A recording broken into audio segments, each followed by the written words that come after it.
এখন আছি পৃথিবীর সবচাইতে ট্যালেন্টফুল বাচ্চাদের সামনে। ওদেরকে যেই কোনো প্রশ্ন করা হবে না কেন ওরা কিন্তু বলে দিবে মিনিশে। তাই এখন আমি এক এক করে প্রশ্ন করব। আচ্ছা তুমি বলো তো একে একে কত হয়? স্যার কিভাবে জানি না একে একে স্যার দেখছেন গাইস, ও বলতে পারছে একে একে 4 হয়। শাবাশ। আচ্ছা তুমি বলো তো আমাদের জাতীয় মাছের নাম কি? ফাঙ্গাই পাঙ্গাস। দেখছেন গাইস, ওর মাথায় এত ট্যালেন্ট, জাতীয় মাছের নাম বলে দিছে পাঙ্গাস মাছ। এখন আমরা চলে যাব আরেকজনের কাছে, তাকে জিজ্ঞাসা করব ফলের নাম কি। আচ্ছা তুমি বলো তো বাংলাদেশের জাতীয় ফলের নাম কি? আনারস দেখছেন গাইস, মানে কি বলবো, এত ট্যালেন্ট এদের মাথায় কোথা থেকে যে আসছে, জাতীয় ফলের নাম বলে দিছে। এখন আমরা চলে যাব এর পরের জনের কাছে, ওকে জিজ্ঞাসা করব জাতীয় পাখির নাম কি।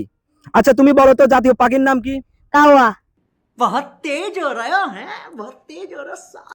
দেখছেন গাইস, ওদের মাথায় এত ট্যালেন্ট কোথা থেকে যে আসছে, ভবিষ্যতে তোমরা একটা কিছু করতে পারবা। সঠিক বলেছেন। এখন চলে যাব আমি পরের জনের কাছে। আচ্ছা তুমি বলো তো জাতীয় পশুর নাম কি? কুত্তা গাইস কি বলবো, এদের মাথায় এত ট্যালেন্ট কোথা থেকে যে আসে, আমি মন চাইতেছে ওদের সাথে পড়াশোনা করি। আচ্ছা তোমরা কি পড়াশোনা করো?